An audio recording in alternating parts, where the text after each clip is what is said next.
It's Friday lunchtime, and hopefully, you'll get to see the recording later. Or if there's anybody out and about or at home and you're having lunch and you want to have a listen, join me. This is going to be a shorter one, and it's from one of my first journal notes. Well, it is Friday, 30th of January, is when I wrote this, 2009. So I hadn't been in very long. And this is just a funny little thing that happened that when I got upset with something and it turned my attitude around. So these are my journal notes. This is not me writing a letter to anyone. So this is just me. If it sounds weird, it's because this is just me and my private notes. God's grace is sustaining me. I'm amazed that I still haven't cried. I don't feel the need to yet. I'm sure I will cry tears of compassion for someone else, but not for me. Why? 1, I believe people are holding me up in prayer. Number 2, I have a conviction in my heart that I am fulfilling the purposes of God here. I felt that then and I feel that now. His grace has sustained me from the start. It's easier to live here now than it was to live outside with the uncertainty of my future. My total submission to the Lord is tested now. When I see his purpose and fruit in my life here, I win. I have this inexplicable joy that defies logic. I've had the occasional frustration that left me angry, defiant, and then temporarily sulky, but I am the winner overall. Medication. Medication is delivered to the unit 3 times a day. I require a tablet just once a day. When we're given medication, we're required to line up with our plastic cups, half filled with water. And we have to show our fingers putting our medication into our mouths. So we do it very visibly, swallow it, and then open our mouth like this, lift our tongue so we can be inspected to make sure that we swallowed our tablet. And an officer inspects your mouth when you do it. It reminds me of the movie One Flew Over the Cuckoo's Nest. Some of the women take medicine to help with their drug withdrawals and may transfer the pill or other liquid into someone else's mouth as a payment for favours. Such oral practices are not permitted here. As per the movie, we seem to have our very own Nurse Ratched. This woman is a grumpy, plump, middle-aged sourpuss. Her mouth seems permanently held in the position that most resembles the rear of a cat.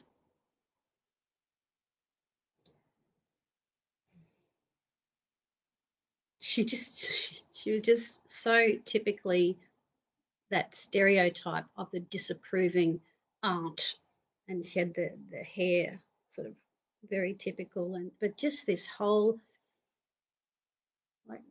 like it was distasteful to her to even be in the room. She would come into the hall and have a trolley with the medications, and then the officers would be there next to her supervising, and we would approach her one by one. Now, I'm always as polite as I can be, but one day she was so rude to me that an officer told me not to worry about her. She was just awful. My humiliations were not quite complete. I picked up a persistent barking cough from the watch house conditions. To add to my indignities, this is a story I mainly tell in women's meetings. To add to my indignities, my pelvic floors were not coping as well as they would normally, and I needed something to suppress the coughing. I was too embarrassed to go to the male officer in the fishbowl and explain why I needed to access my cell during the day. So I went to her to ask her, "Don't you do your pelvic floor exercises?" Nurse Ratched demanded in a loud, accusing voice. Well, yes, but I did give birth to twins and this cough isn't helping. She spoke to me as if I was an idiot. as if I were an idiot, and as if my answer was back chatting. Like you're treated like you're a naughty child. And I did get a bit testy, as I hate poor customer service. I didn't appreciate my personal matters being ridiculed in front of everyone either. But in here, I'm not a customer. I'm not equal. I must be subservient and accept disrespect from staff if I'm to survive. It's hard for a self respecting person to tolerate such treatment.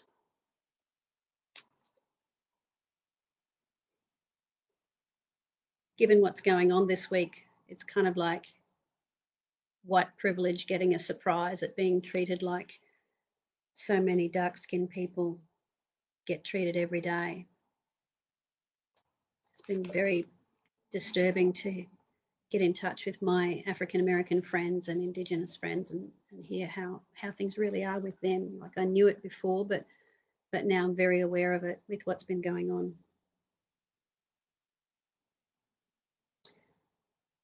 Because you see, respectable white people don't normally get treated like this.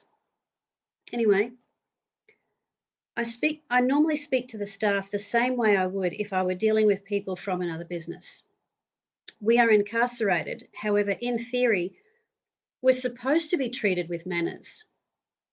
So some officers do, and the women usually respond in kind. However, many do not, and yet it's not our place to point out when a staff member is falling short. Who are we? We're just the scumbags that they have to tolerate, that they get paid to tolerate. We have the right to complain, but few do unless the matter is serious. And I wasn't that stupid. So I went to prayer. I expected the women to be mean. I expected the women to be mean, but a nurse is simply doing a job. Why would she bother being so snide? I complained to the Lord.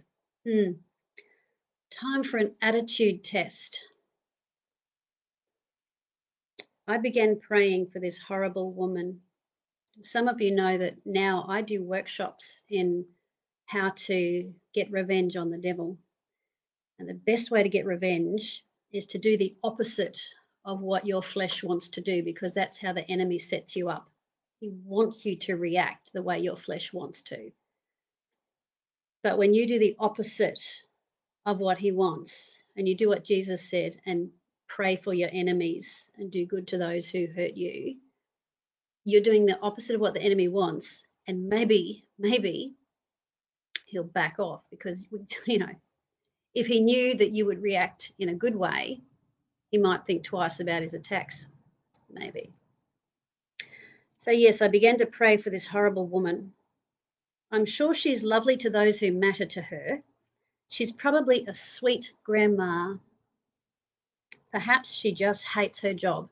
She certainly acted like she hated us. So I prayed for God's blessing on every area of her life. And then the Lord showed me a scripture. See Matthew 25, verse 31 to 46 for the full context. And it also warns, that which you did not do for the least of these, you did not do for me. So remember, these are my journal notes to myself, so it's not explaining a lot. Matthew said, in Matthew, Jesus said, that which you do to the least of these, my brethren, you do to me.